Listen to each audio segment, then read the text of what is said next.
afternoon, everyone. This kind of a gathering should ordinarily be there for war heroes. You know, in a sense, these are war heroes, war veterans. But before we get into who they are, I just wanted to give a couple of lines of why we're here.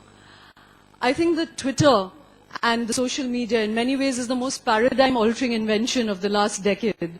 It has collapsed geography, time, social hierarchy, changed the structure of power, changed the way we order the world, use language, create meaning, all of that. That's the positive end of it. I have to admit, for me, it's also a very two-headed serpent. I think of it as a very negative space, something that has also uncorked the most shallow and dark aspects of human nature: bigotry, misogyny, propaganda, lies, calumny. All of that floats around on social media and Twitter without, any control, without any accountability. And yet, Twitter and social media collectively, I'm told, is a very strong contender for the 2012 Nobel Prize because of the sheer power of people that has unleashed. In the Arab Spring, revolutions around the world, it has connected people, made communities possible. And so here we are, the two-headed serpent, and warriors of that, heroes of that, people who have benefited from the followings they have. Chetan, Bhagat, an author who has, I'm told, 8 lakh followers on Twitter. Author 5 Point Someone, One Night at the Call Center, Revolution 2010, hugely popular with... Sorry, 2020. Chetan, you can see what an avid following you have. Shashi, Tharoor, Member of Parliament, writer, diplomat.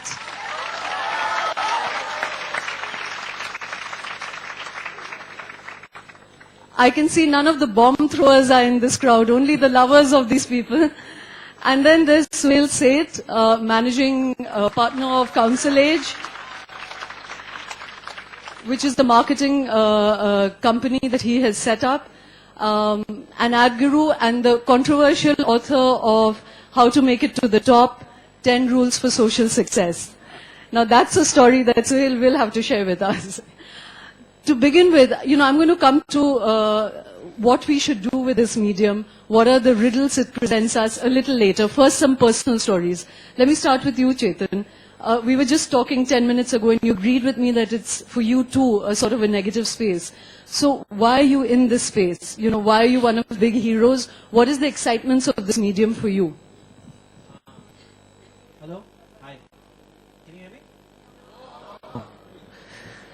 Now? Yes. Okay. Hi, everybody. Hi. Okay. I was just talking to her just before the session, and we were talking about particularly the hate that spews out on Twitter. How many of people are on Twitter here? Okay. Whoa. So, and this wasn't the show of hands 2 years ago. It's grown a lot, and it has some negative things because it's a free for all. It's like anybody can get away with saying anything, and it has become a negative medium because that's the only way people attract attention. So if it's not that the negativity is very high in number, so if I have 1,000 tweets written about me every day, 970 may be good, but 30 bad ones get the most noticed. And out of those 30, the 3 super bad ones get the almost national acclaim, and that gives a lot of incentive for people, which I call the so-called haters, because they're not even critics. Critics look at, and they kind of want to portray themselves as critics, but they're not. Because critics look at plus and minus of anything, But they are only looking at negative, because the moment they do negative, they get high fives and LOLs, which are laugh out loud, and smileys. And that makes them a little bit of a hero within that Twitter space. So it fosters negativity. So tell me some of the really vile abuse that has been thrown at you on Twitter. It's happening as we speak right now. It's being said, for example, that why am I at the Jaipur Literary Festival? That I'm not literature. I'm not there's no point talking about abuse. Almost any abuse you can think of has been done. So I don't want to be abusive here. But I'm just talking of, for example, that. And now that has become one after the other, just growing. I don't think I need to explain that Namita, who organizes this festival, has been asking me to come every year, and I've come after several years to do a session. And that's why I'm here. But all that theory is going around. What is he doing? The end of India is near. And maybe it is. You never know. But, and in terms of the abuse that comes, let me tell you what is the most common things that are given to almost all people who are somewhat known, celebrities as you call them. Compare them to Rakhi Sawant, that's like almost the easiest. XYZ is the Rakhi Sawant of whatever profession they are in. So Shashi is the Rakhi Sawant of politics, and Suhel is the Rakhi Sawant of this, and I am the Rakhi Sawant. And it's a done to death joke. I'd be happier with Sunny Leon. That's true. At least she'd make a part of this festival. She speaks good English, I've been told. Okay, Chetan, if I may just cut in there. He's told us a bit of the minefield of being on Twitter, Shashi. You truly are a Twitter-scarred person, So before we get into your experience, tell me, why are you still on Twitter? Why do you love being on Twitter? Oh, I can't say I love being on Twitter, but I enjoy it occasionally, and like Chetan, I take my share of blows. But no, the thing is that for me, it's an interactive Akashvani. It's a fantastic broadcast medium. Find me a politician who'll turn away an audience of 1.2 million people for anything he wants to say. So for me, that I actually get to share my thoughts, my opinions, my views, my concerns on a whole range of issues, and then get people's feedback. As long as I don't fall into the trap of necessarily assuming it's representative feedback. It's representative of a certain level of literate, middle-class and upper-middle-class Indians with regular access to the internet and with some time on their hands to do this. But still, it gives you a pretty wide span of public opinion in the process, of that kind of public opinion, and that's very useful for somebody in politics.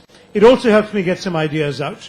If I write something that I think is interesting, I'll tweet a link to it. People will accuse me of self-glorification. I get a few of those.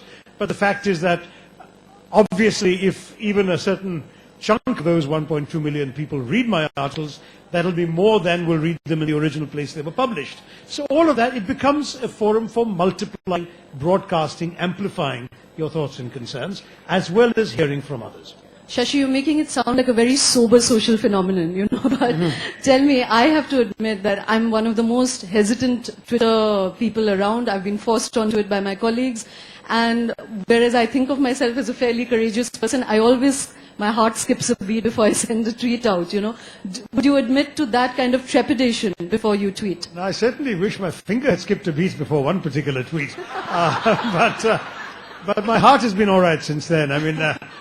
The thing is, it is what makes Twitter particularly complicated for the likes of me is that I am in a public space as a politician, and at the same time, I'm in a forum which is sort of a public forum for the expression of private thoughts. So, my biggest and my most notorious mistake was very early on in my Twitter experience, when a journalist, as soon as our austerity drive was announced, asked me, "Mr. Minister, will you travel in cattle class?"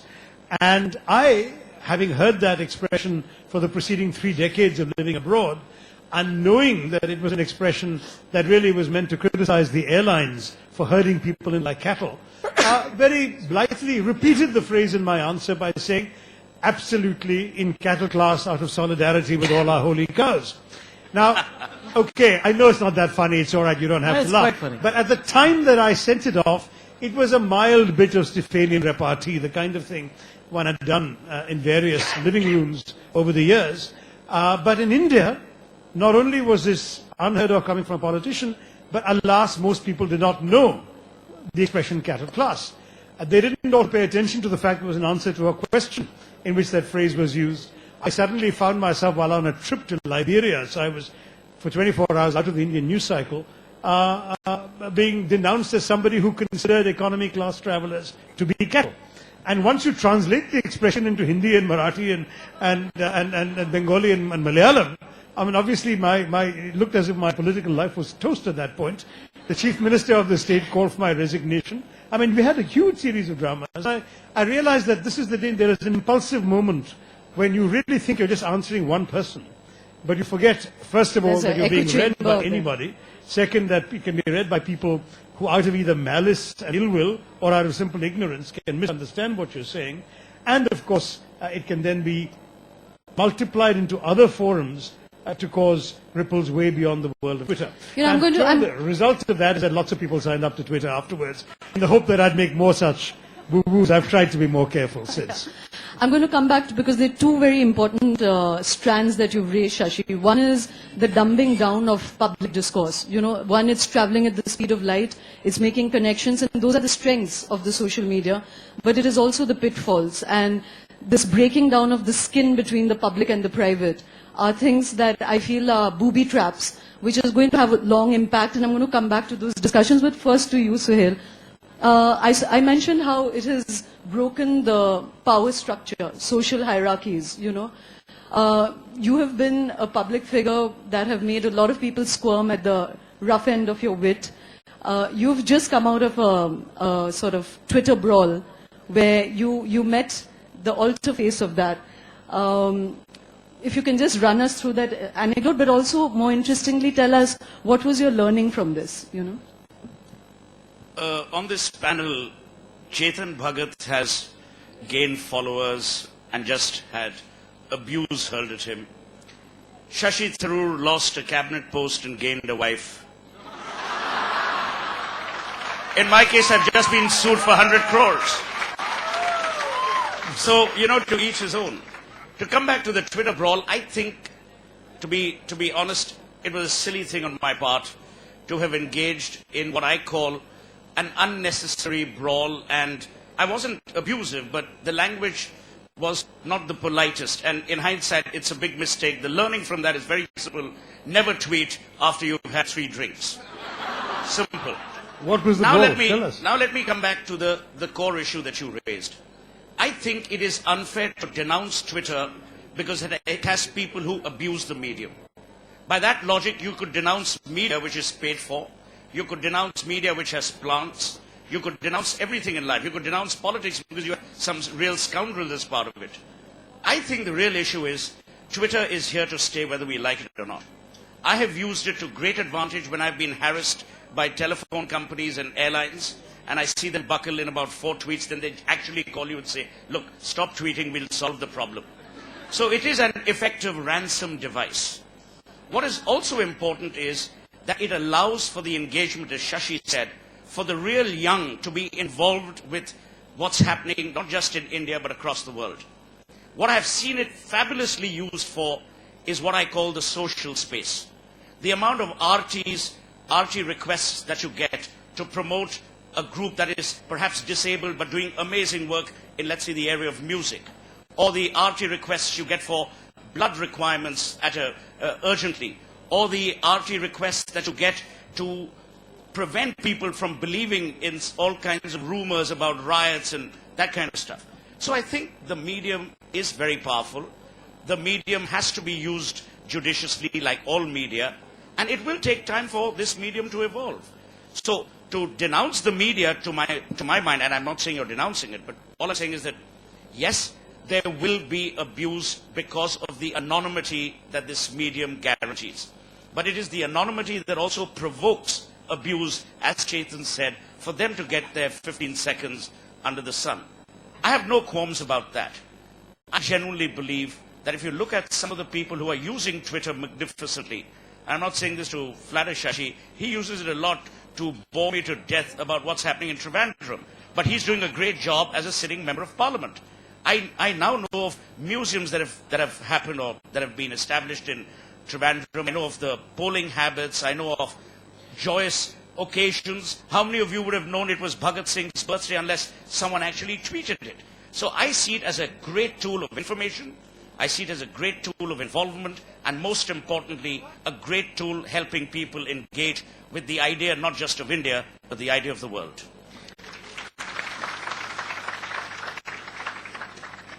from musketeers, now I'm suddenly surrounded by philosophers, and I don't know what to do with them. You know? Musketeers were very good philosophers. They had to travel miles in order to figure out what the hell was happening. No, Chetan, yeah. I just wanted to come to this issue of anonymity, you know. As I said, I'm by no means denouncing the medium, because I said it's a contender for the Nobel Prize. And it is definitely, as I said, it's prized the world open. It is, to me, in many ways, the biggest, you know, it's revolutionary in that it has genuinely changed power structure. You know, you are accountable to people's opinion. But equally, the downside is that it's like putting a megaphone to private opinion, you know.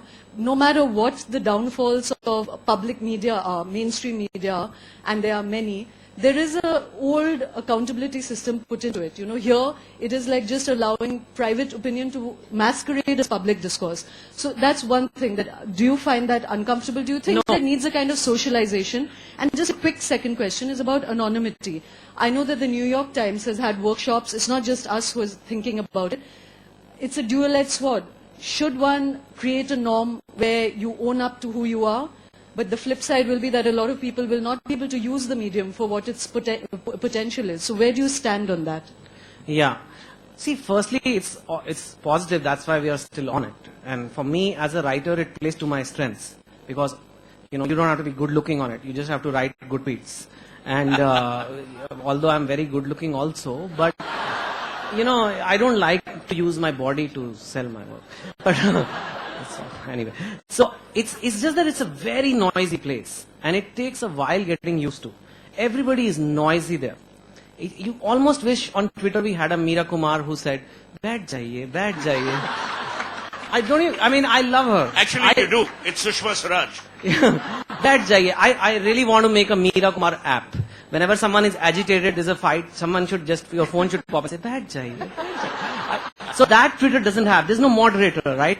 Which can make it very uncomfortable in the beginning. I particularly find it's not just my timeline, like especially women celebrities get a very nasty kind of, you know, personal tweets which are not good.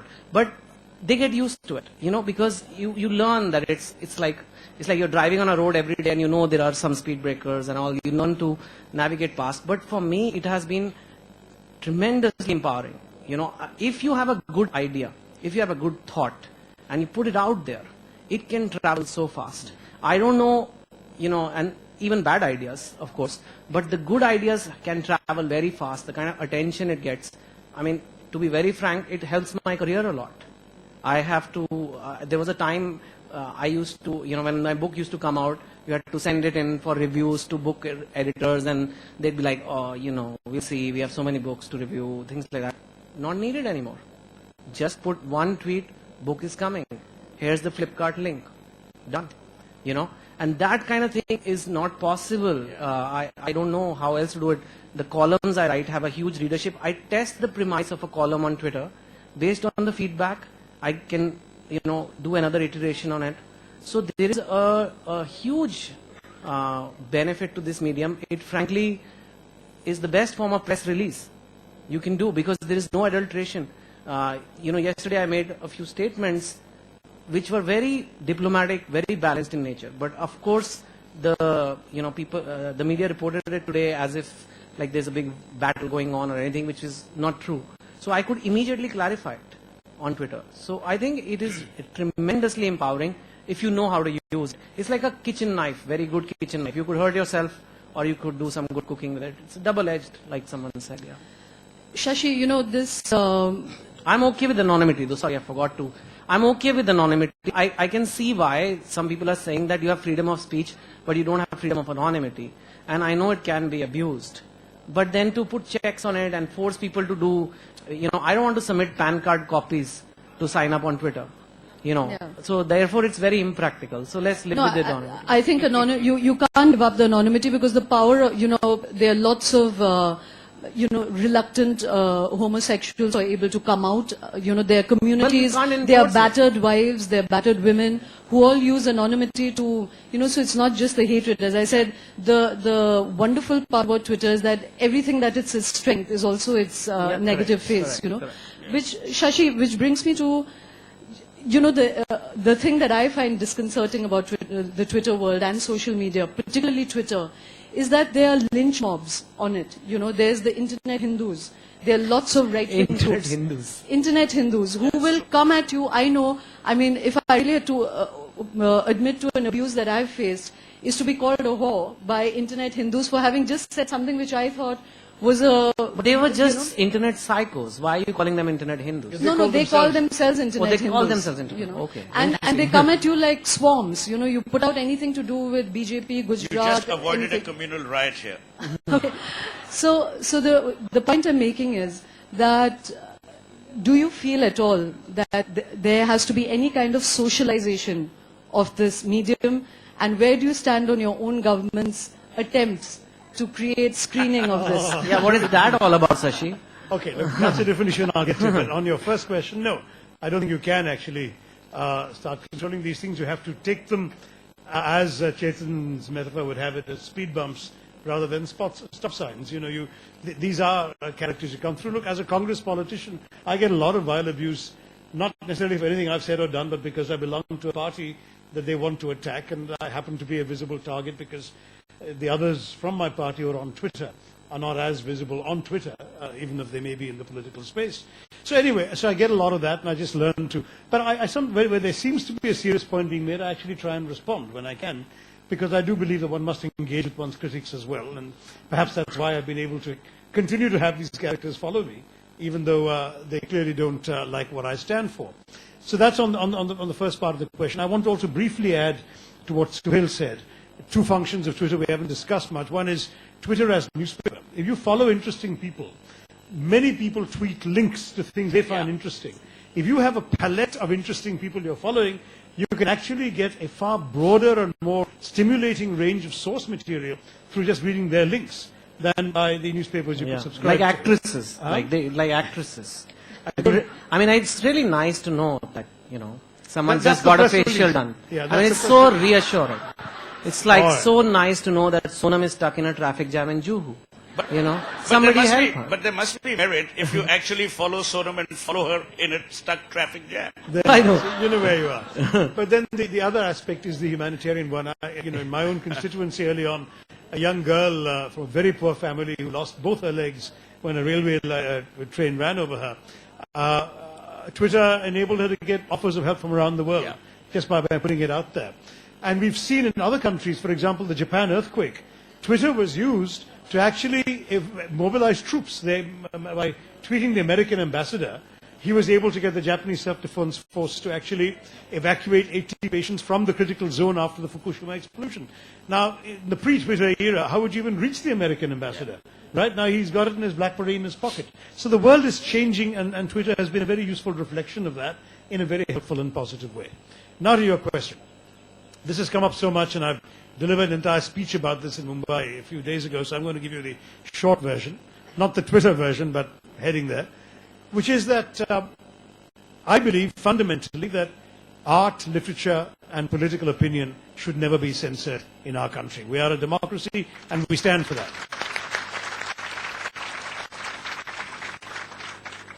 At the same time, the internet, as Shoma has said, is a medium in which an awful lot is put out there, not by people of any particular creative talent or distinction, but deliberately intended to inflame and provoke. I cannot even mention and describe some of the images that Telecoms Minister Kapil Sibal described to me at the time of his controversial initiative in this area. They are the kinds of things that in America used to be quaintly said, this cannot be printed in a family newspaper. Well, that's the sort of stuff that is out there in the net. Now, you could well say, and free speech absolutists say, well, if you don't like it, don't go and look at that particular site. But that, unfortunately, isn't enough in our country. Our country does have very special political sensitivities in which we are, unfortunately, have politicians, I won't even call them political leaders, politicians in some parts of our country of some stripes who are perfectly capable, for malicious reasons, for using the mere existence of some of these images to provoke a riot. In the pre-internet era, we've had examples of this. So, for a government concerned about maintaining law and order, not to be aware of its responsibility to ensure that certain kinds of imagery, particularly those offending religious sensibilities in our country, that those are not taken down would be foolish, would be irresponsible. They have to exercise that responsibility. And in any case, those images and posts are in any case in violation of our existing laws, which forbid hate crimes, which forbid inflammatory and defamatory material.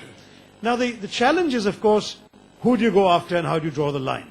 You have to elect leaders who will, let's say, go after an offensive attack on the prophet of a faith or the goddess of a faith, but will not object to something that's fair political comment in any other democracy. We have to do that. But equally, we have to ask whose responsibility is a bad post.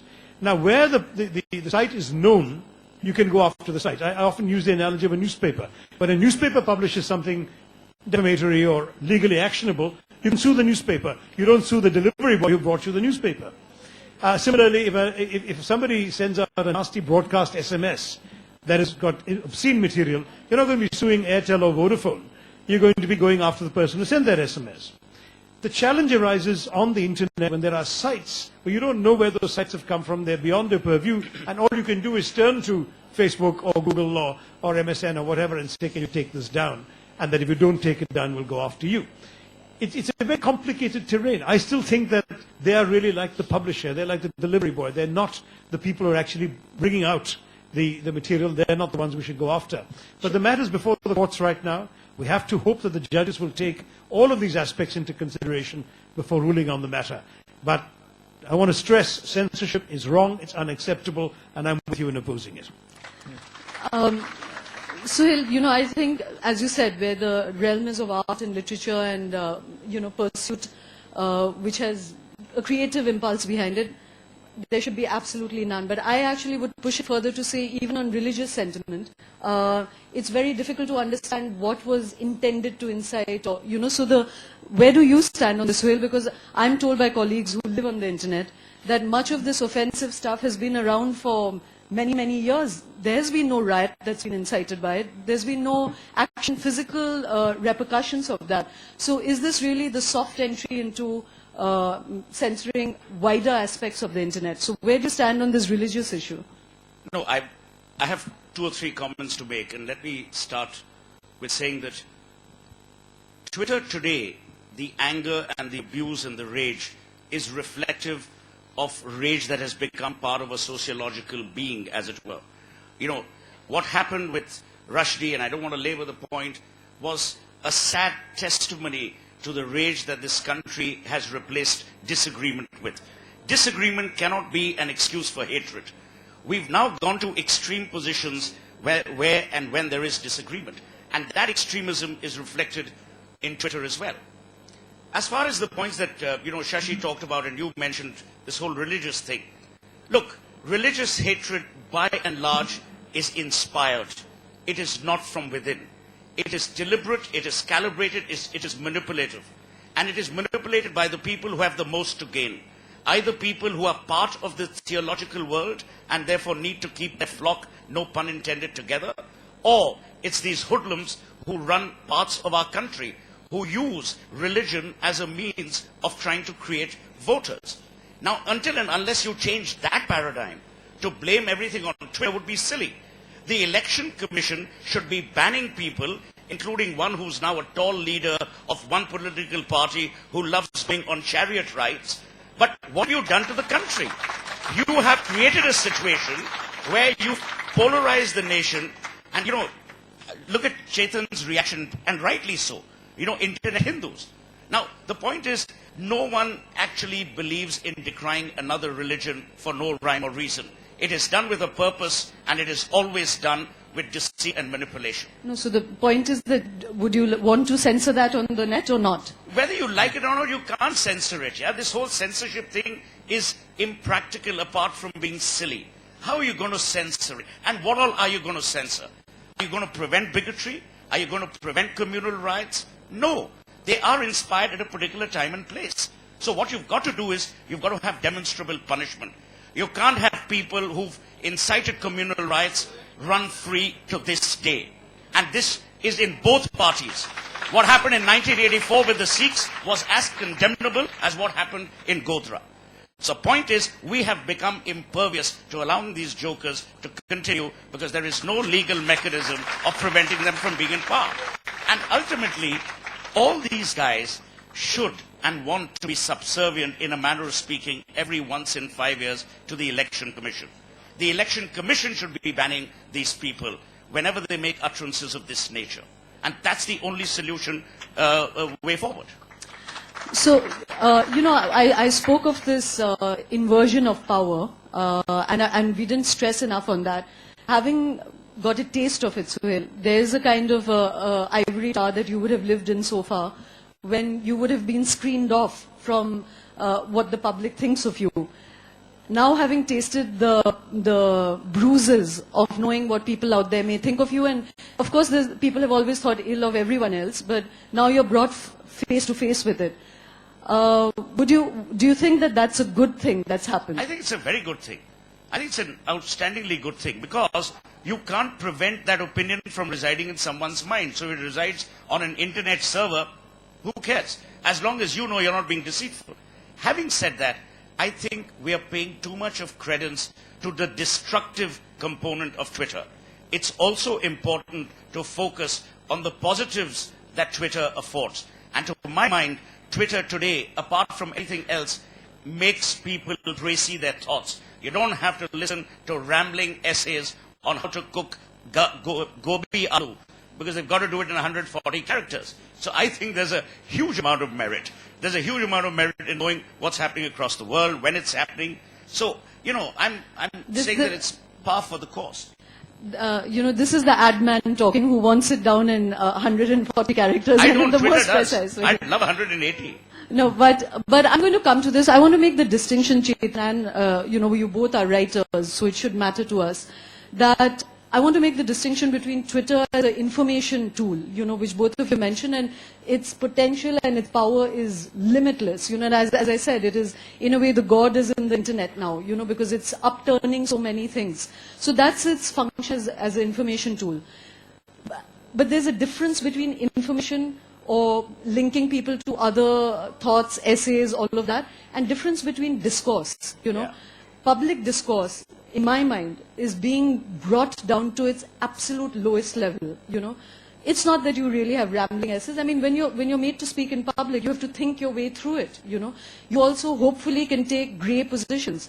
On Twitter, it has to be no or yes. It has to be a very hard position. You can't change your mind because then the locusts will come at you and bite, So, in many ways, what bothers me is that this nation's discourse is being brought down through every medium, print, electronic, and Twitter, to its lowest common denominator, and it passes for public discourse. How do the two of you feel about that? Yeah, I think, in general, I've seen a change in the news itself. When we were a little younger, news used to be what has happened. Today, news is what has happened and who likes it and who doesn't like it. Who is for it and who's not for it. And then it's not news otherwise. And that's a real danger. If something very important is happening somewhere, but everybody agrees that this is good or everybody agrees this is bad, it's a very boring news item. But if some agree and some don't, I'm being honest, I didn't think it was a big issue. On Twitter once, Mr. Narayan Murthy, who is very great person in this country, please don't even think I'm talking about him personally, but he talked about how 80% of IITians are bad and standard is falling every year in IIT, which I don't know how it can keep falling every year. At some point it has to go to zero, no? But that's what they say. And I said, Infosys is not the most innovative company in the world when it comes to IT. I mean, so it was like a huge thing, and it became news and everything. And I was just sitting at a cafe, and I come home and see on TV oh God, what have I done again? And then the news anchors called me and said, Chetan, we have no news. We have no news. This is the only debatable thing. Please help us. I said, but what is this? Why would I take on Mr. Narayan Murthy? Why are you making it personal? And how they show like one gentle South Indian man, Narayan Murthy, and me like this. Like, Murthy versus Bhagat. Like, it became almost like, oh my God. Like, and it's also, Twitter has become like that. Moderation, which is required. Like, whether you take any issue, there is religion, there should be one viewpoint, the other viewpoint, the middle path, the center, The moderation is no longer fashionable. But Chetan, that was actually television that did that, not Twitter. No, I actually find our Twitter is a far more reasonable forum than Indian television. Yeah. I find that Indian television is a lynch mob. I mean, I forgot to mention that Shashi is a war veteran of many mediums. You know, so, And even in Twitter this, is the best. So- Magazines are the right now he's being a good politician. You know, he's speaking to the constituency that he has to speak to, which is the Twitterati. You know. no, and he's absolutely right. can have a Twitter, you can clarify, and because it's an organic mass of opinion, you can glean from it. But there are a lot of lazy journalism going on. So it's like if I condemn someone but don't ban him, it's like he's not giving support. You know, but you know, it's like I think we're not being open enough about what's, you know, as I said, why I'm not stressing on the positivities of the medium is because we all know what's great about we the know. medium. You know, I think there is a let's- oversimplification happening for sure. People are, feel that this person is a certain way. You know, it's great to be, brevity is a good thing, but some things just cannot be understood in one line. You just can't. but you explain. see, you can in Twitter, you can keep on, you can go, you Keep can on tweet, reading, but that's you can very- respond, you can have several tweets on a subject. You see, the 140 characters is a limitation of a style of expression for one thought once. But there is nothing preventing But you like from this, expanding your thought like on a you tweet explained just now on the internet censorship, it made, it's very hard to explain that in one tweet or even two tweets. It's very hard to explain that issue, and pretty much people will take a view that you've gone. So what did I do? I wrote an op-ed instead on the subject and tweeted a link to it.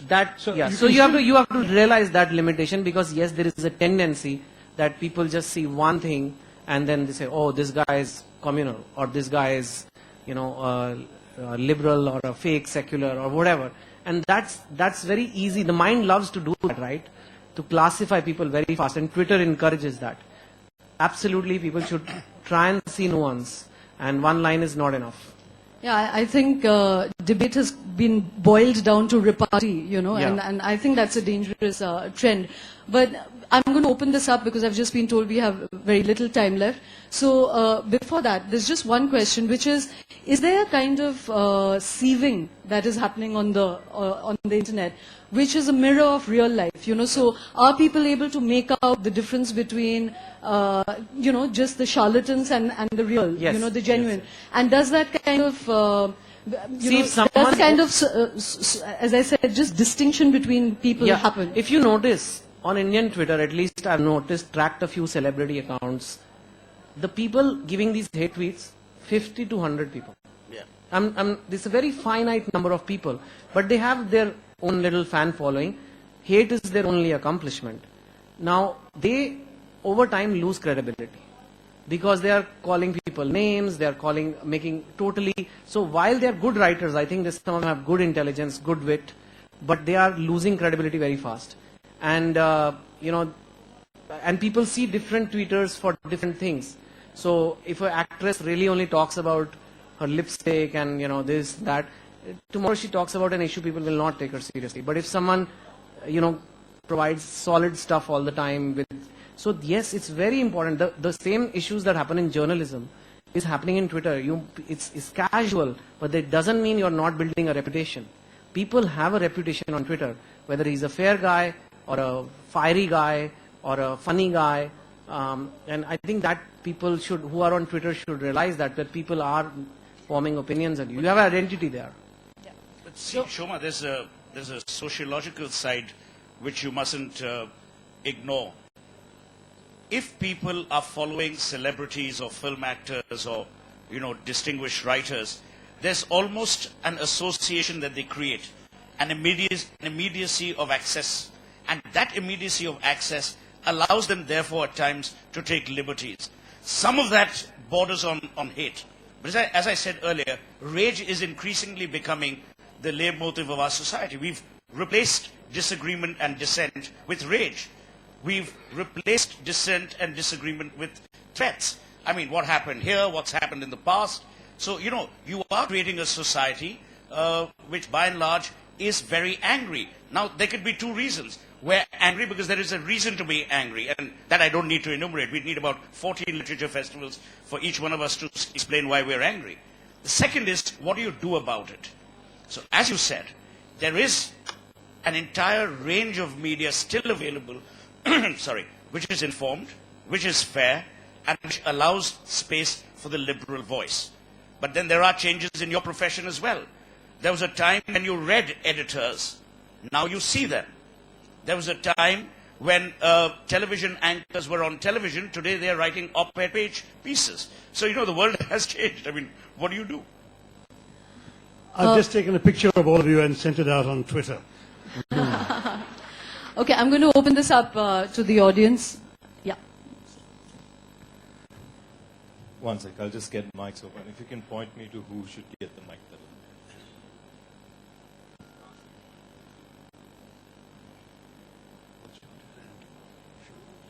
Hello everyone, my question is to Mr. Tharoor.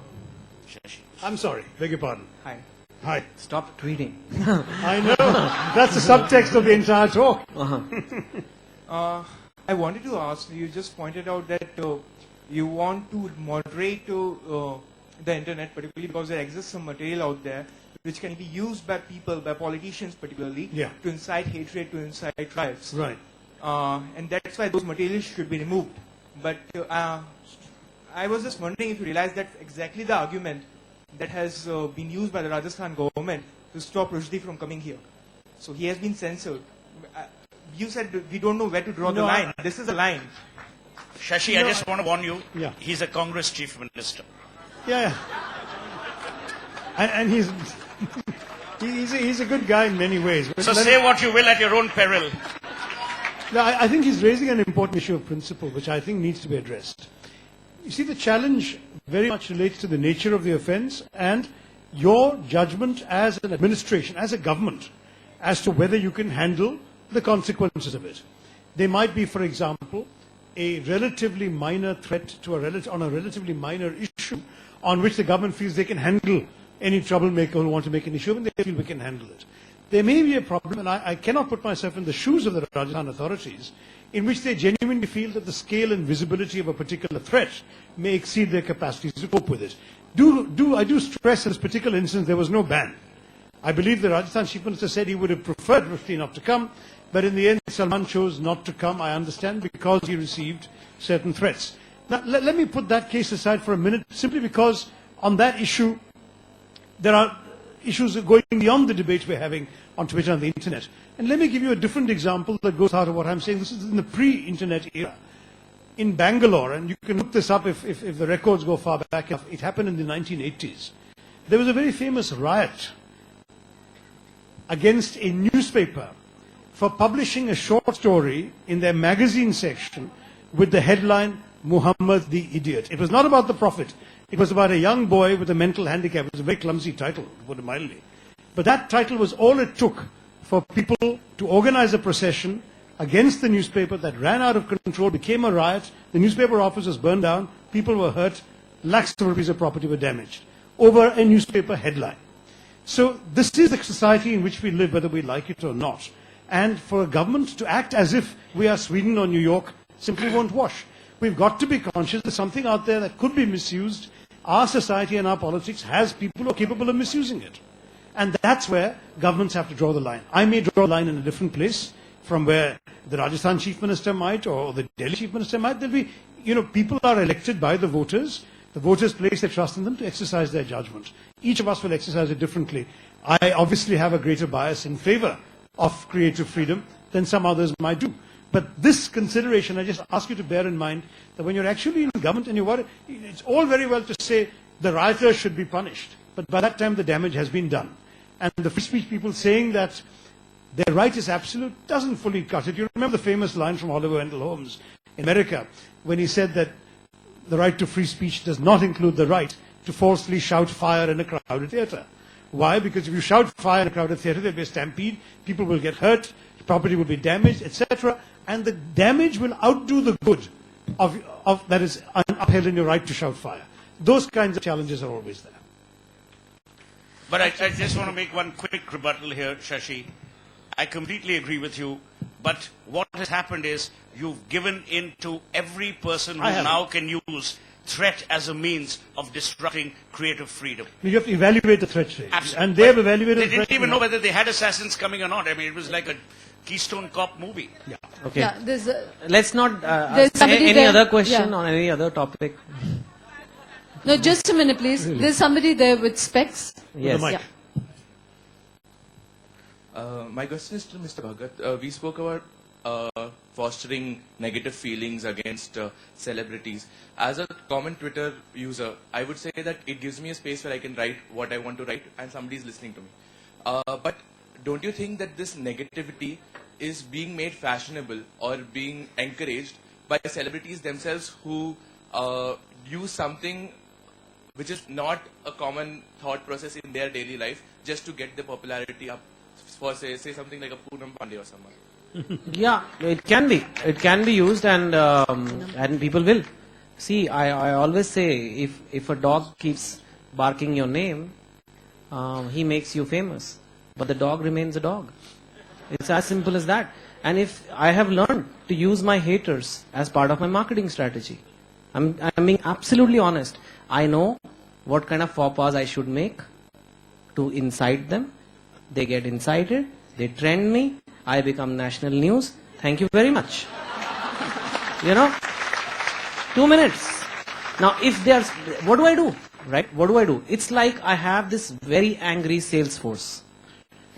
I just need to direct them to what, and what happens is, because I foster a trend of hate, the hate always becomes unreasonable. So what do I get? Sympathy, sympathy, and more sympathy. That's how some of the biggest people in this country have gotten elected.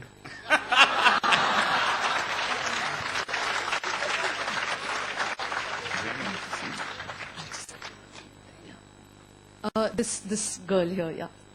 Sorry, behind you, there's a girl just behind you. Hi.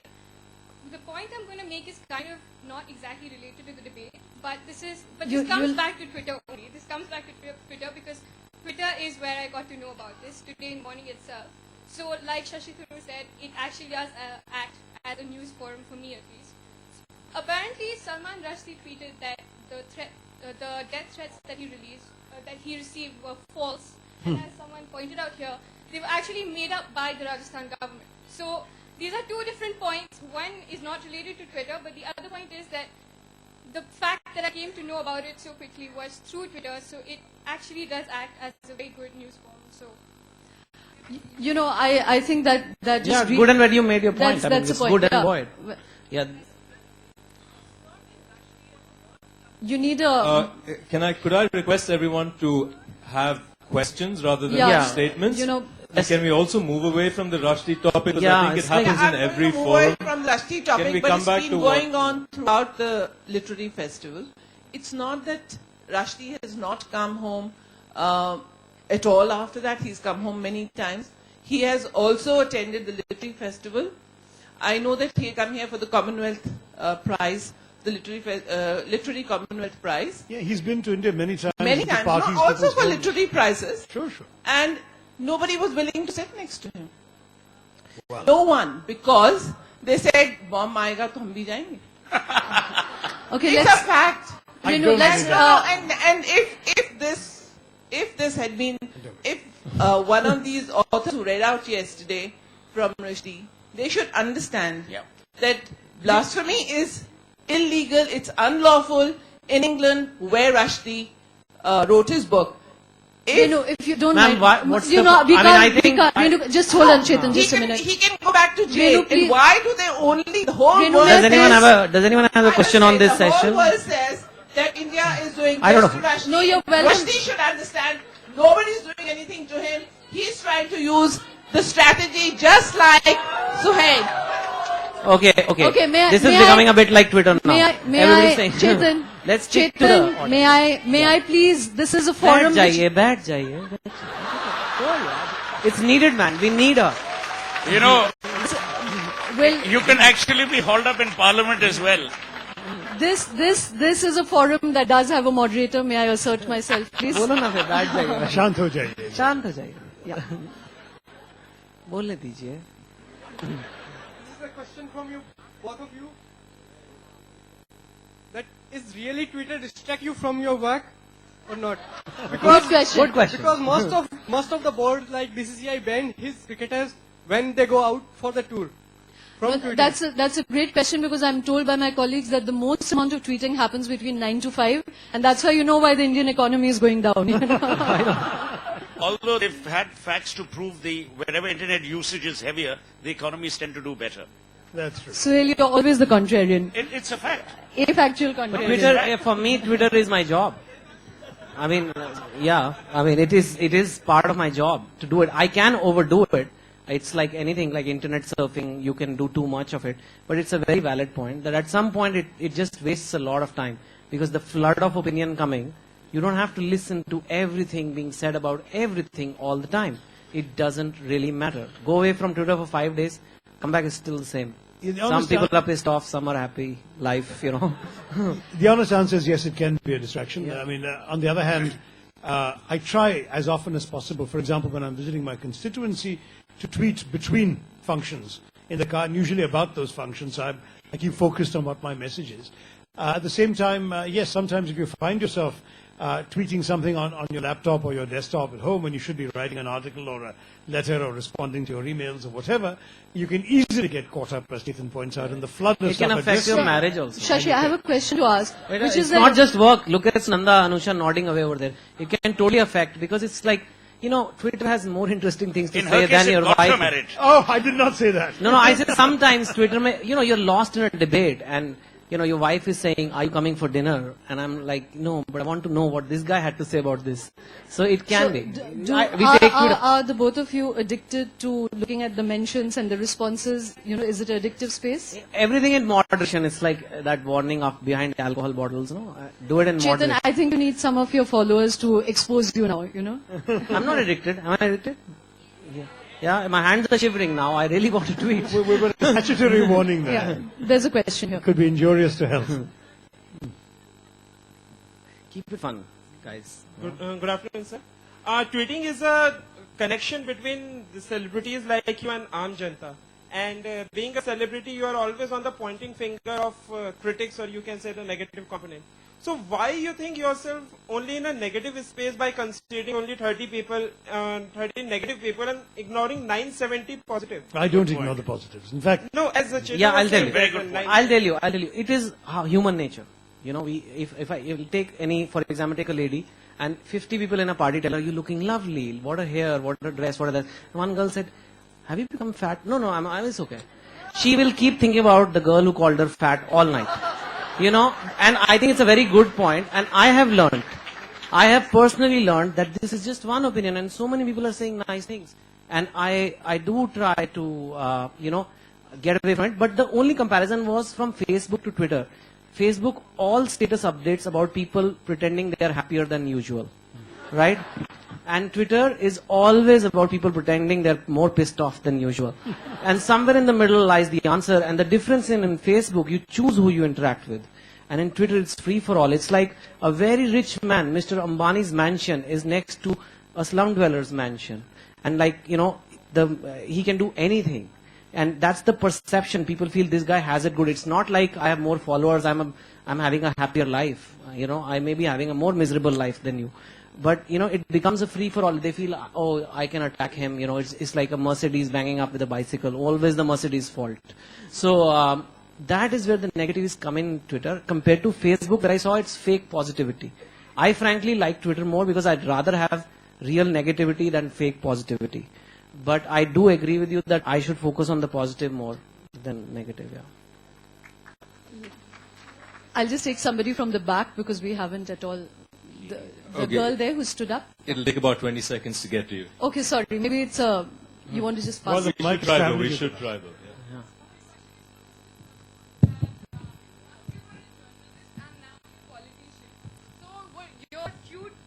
Yeah.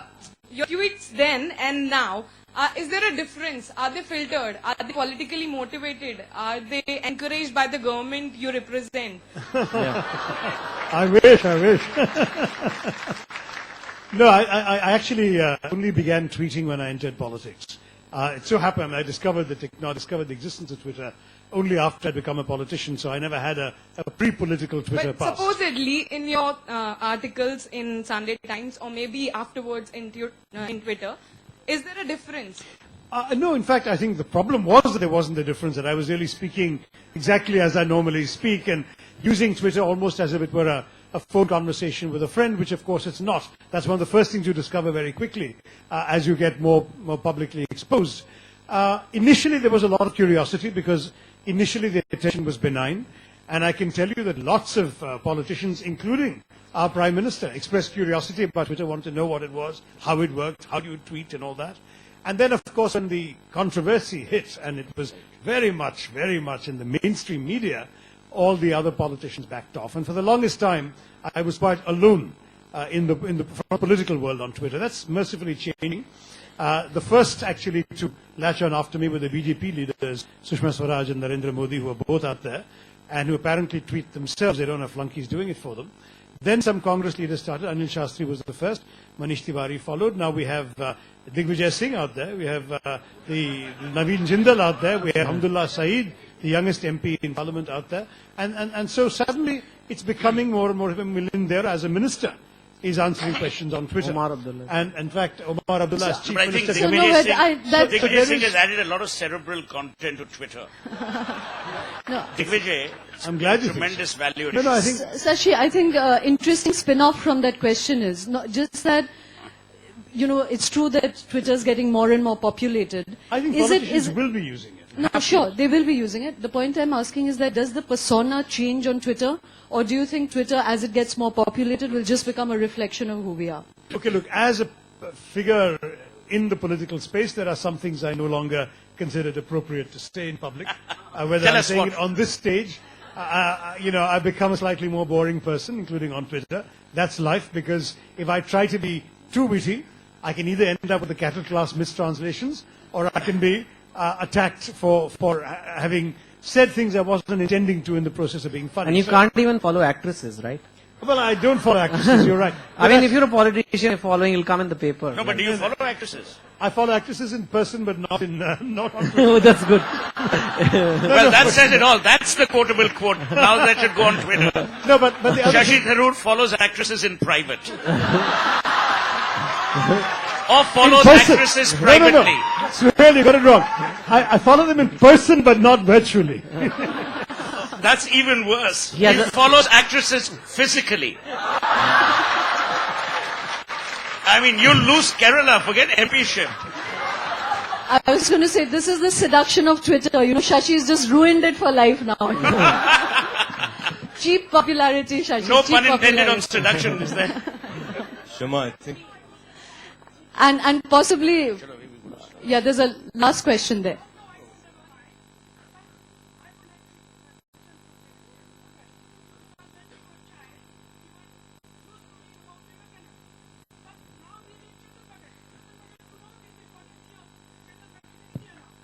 So he's bigger than Vivekanand. No. अरे बाबा please कोई इसलिए नहीं बोला ये मेरी मजाल मेरी औकात Okay. एक मिनट सुनो भाई No, sir, are you putting a question? No, you tweet it if it's an opinion. Do you have a question, sir? Yes.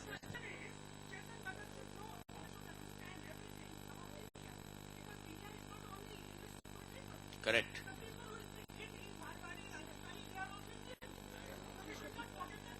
मैं नहीं भूल रहा सर दैनिक भास्कर में मैं हर 2 हफ्ते में लिखता हूँ और अरे तुम हिंदी में भी ट्वीट करो. हिंदी में ट्वीट किया कल मैंने ट्वीट किया वो मेरे को एक गाना पसंद आया वो सुबह होने ना दे रात सोने ना दे क्या गाना है I know I am the only guy in the literary festival listening but what a song यार तू मेरा हीरो याद है वो तो क्या चेतन जैसे भाई साहब कह रहे हैं आप अपनी ट्वीट्स में थोड़ी गंभीरता और थोड़ा वजन हिंदी का वातावरण पैदा करिए हमारी सभ्यता को आप इम्बेलिश करिए चलिए हम डालेंगे ഇടയ്ക്ക് മലയാളത്തിൽ ഞാൻ ട്വിറ്റർ ചെയ്യും കേട്ടോളൂ Okay. We need to bring this to a close. There are just a couple of things I wanted to say. One is that what we didn't address is that a lot of people say Twitter shouldn't be taken seriously, that it's just a slanging space, it's a fun space, it's an information tool. At the same time, it's beginning to impact physical reality. It is certainly beginning to change who we are as a society. The young generation is very impatient with long discourse. It is much happier in this space. I think it's going to have much more long-reaching impacts than we are really giving credence for. And I hope that in the years to come, it's more the powerful aspects and the positive aspects of it that gain space, because I do believe that we need to acknowledge a wonderful, Hari Kanzru said that people are so abusive on Twitter because they don't have to look anybody in the eye. We are becoming a society that are beginning to very happily say things, make a public spectacle of our dislike, because we don't have to look people in the eye. I do believe it will change us as a society. It's better if we really want to say things, we say it face to face and take accountability for it. In the meantime, let's celebrate Twitter and hope it wins the Nobel Prize. Thank you. Shoma, thank you so